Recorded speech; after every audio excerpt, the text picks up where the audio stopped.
Hey guys, അപ്പോൾ എല്ലാവരും പെരുന്നാളൊക്കെ ആഘോഷിച്ചെന്ന് വിചാരിക്കുന്നു. അപ്പം പെരുന്നാളിന് കോഴിക്കോട് പോകാൻ പറ്റാത്തതിന് ഭയങ്കര വിഷമമായിരുന്നു, പ്രത്യേകിച്ച് അവിടുത്തെ ഭക്ഷണം. അപ്പോൾ അത് മിസ്സ് ചെയ്തുകൊണ്ട് നിൽക്കുമ്പോഴാണ് ഉന്നക്കായ ഉണ്ടാക്കിയാലോ എന്ന് ആലോചിച്ചത്. അപ്പോൾ ഞാൻ ഫസ്റ്റ് ടൈമാണ് ഉണ്ടാക്കാൻ പോകുന്നത്, അമ്മ ഉണ്ടാക്കുന്നത് കണ്ടിട്ടേ ഉള്ളൂ. അപ്പോൾ ഉന്നക്കായ ഉണ്ടാക്കാൻ വേണ്ടിയിട്ട് ഞാൻ 3 പഴമാണ് എടുത്തിരിക്കുന്നത്. ഒരു മീഡിയമായിട്ട് പഴുത്ത പഴമാണ് എടുത്തത്. അത് നന്നായിട്ട് ആവി കയറ്റാൻ വേണ്ടി വെച്ചു. അതിനുശേഷം അതിലേക്ക് ഫില്ലിങ്ങിനായിട്ട് ഞാനിവിടെ മുട്ടയാണ് എടുത്തിരിക്കുന്നത്. 3 മുട്ട എടുത്തിട്ടുണ്ട്. അതിലേക്ക് കുറച്ച് പാലും കുറച്ച് പഞ്ചസാരയും, അത് നമ്മളെ മധുരത്തിനനുസരിച്ച് പഞ്ചസാര ആഡ് ചെയ്ത് കൊടുത്താൽ മതി. പിന്നെ ഒരു ഏലക്കയും കൂടി ഞാൻ ഇതിൽ ആഡ് ചെയ്ത് കൊടുക്കുന്നുണ്ട്. ഇതേ ഫില്ലിങ്ങിൽ നിങ്ങൾക്ക് കുറച്ച് തേങ്ങയും കൂടി എക്സ്ട്രാ ആഡ് ചെയ്യാം, അല്ലെങ്കിൽ മുട്ട ഒഴിവാക്കിയിട്ട് തേങ്ങ മാത്രം വെച്ചിട്ട് നിങ്ങൾക്ക് ഉന്നക്കായ ഉണ്ടാക്കാം.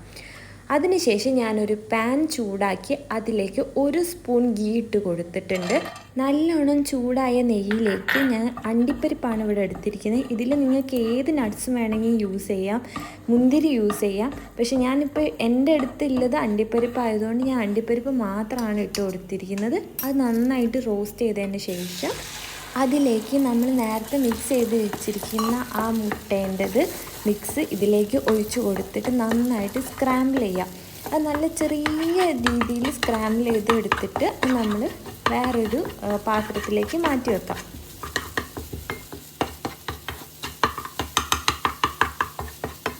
ഇതേപോലെ സ്ക്രാമ്പിൾ ചെയ്ത് എടുക്കാം. ഇത് നമുക്ക് വേറെ പാത്രത്തിലേക്ക് മാറ്റി വെക്കാം. അതിനുശേഷം ഒരു പാത്രം എടുത്തിട്ട് നമ്മൾ ബോയിൽ ചെയ്ത് വെച്ചിരിക്കുന്ന പഴം ഇതേപോലെ തൊലി കളഞ്ഞിട്ട് നടുമുറിച്ചിട്ട് അതിൻ്റെ ഉള്ളിൽ കാണുന്ന ആ ബ്ലാക്ക് സീഡ് ഒഴിവാക്കണം. അതിനുശേഷം ഇത് നന്നായിട്ട് കുഴയ്ക്കണം. ഇത് നമ്മൾ ഒരു ഉരുട്ടിയെടുക്കുന്ന രീതിയിൽ കുഴയ്ക്കാൻ പറ്റിയിട്ടില്ലെങ്കിൽ അതിൽ കുറച്ച് അരിപ്പൊടിയോ അല്ലെങ്കിൽ ബ്രെഡ് ക്രംസോ ഇടാം. കുറച്ച് പഴുത്ത പഴമാണെങ്കിൽ ഇങ്ങനെ ഉരുട്ടിയെടുക്കാൻ ബുദ്ധിമുട്ടായിരിക്കും. അപ്പം ആ ഒരു അരിപ്പൊടിയോ അല്ലെങ്കിൽ ബ്രെഡ് ക്രംസോ നിങ്ങൾക്ക് ആഡ് ചെയ്യാം.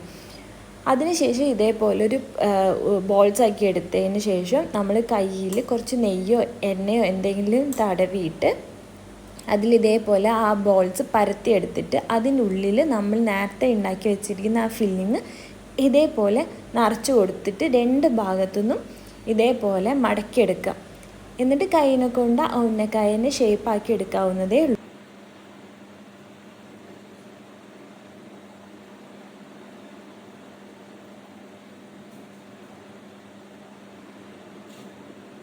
ഇതേപോലെ അത് ഷേപ്പാക്കിയിട്ട് എടുക്കാം.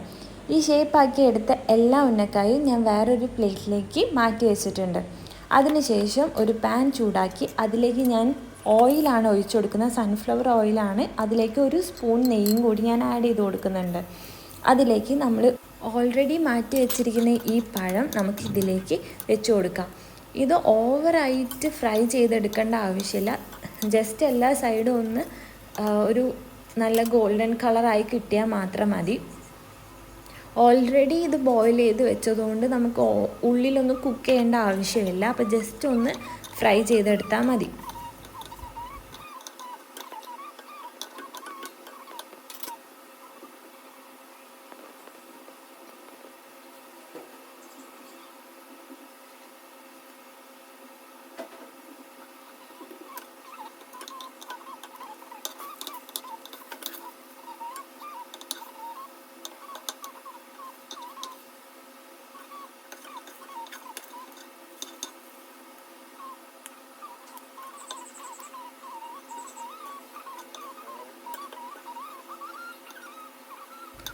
ഇതേ കണക്കിന് ഒന്ന് എല്ലാ സൈഡും ഒന്ന് മൊരിയിപ്പിച്ചെടുത്താൽ മാത്രം മതി.